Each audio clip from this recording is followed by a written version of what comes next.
Friends பாருங்க, எல்லாம் plastic அரிசி சொன்னாங்க. நான் நம்பல, சும்மா ஏதோ சொல்றாங்கன்னு நினைச்சேன். இங்க பாருங்க, நான் இது ரொம்ப நேரமா இப்பதான் வந்தேன் வீட்டுக்கு, சாப்பிடலான்னு உட்காந்தேன். பாருங்க, தட்டுல எல்லாமே போட்டுக்கிட்டேன். அதுல இருந்து தான் ஒரு இது எடுத்திருக்கேன். கரெக்டா நான் சாப்பிடும் போது ஒரு வீடியோ போன்ல வந்தது, அதை பார்த்துட்டு இருந்தேன். பார்த்தா அது இது நான் முந்தா நேத்து வாங்கின அரிசி. இது சாப்பிடும்போது என் ஹஸ்பண்ட் சொன்னாரு, இது டேஸ்ட் நல்லா இல்ல, இது சாப்பாடு மாதிரியே இல்ல அப்படின்னு சொன்னாரு. சரி, ரைஸ் மாத்திட்டு வேற வாங்கிட்டோம். பட் ஆல்ரெடி நான் காலையில வடிச்ச சாப்பாடு இது. பாருங்க, நான் நம்பவே இல்லை.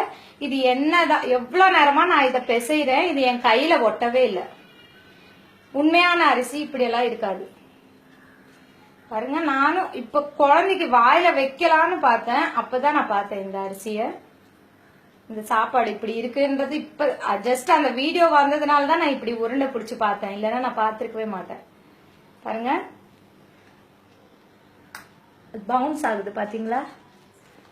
இதை நான் கண்ணார பாக்கலன்னா நான் உண்மையிலே இதை நம்பி இருக்க மாட்டேன். சாப்பாட்டுல எல்லாம் கலப்படம் பண்ணுவாங்களான்னு எனக்கு டவுட்டா இருந்தது. பாருங்க, பாத்தீங்களா? சோ அரிசி வாங்கின உடனே செக் பண்ணுங்க, ட்ரை பண்ணி பாருங்க. கையில இப்படி ஒட்டல, ஏதாவது ஃபங்க்ஷன் போனா கூட சாப்பாடை பிசைஞ்சு பாருங்க, கையில ஒட்டுதான்னு பாருங்க. அப்படி ஒட்டலைன்னா தயவு செய்து அதை சாப்பிடாதீங்க, குழந்தைங்களுக்கு கொடுக்காதீங்க. 2 டேஸா நான் தெரியாம இந்த சாப்பாடு தான் என் குழந்தைங்களுக்கு கொடுத்துருக்கேன். இதனால என்ன விளைவுகள் வரும்னு எனக்கு தெரியல, பயமா இருக்கு. ஸோ ப்ளீஸ் இதை ஷேர் பண்ணுங்க எல்லாருக்கும்.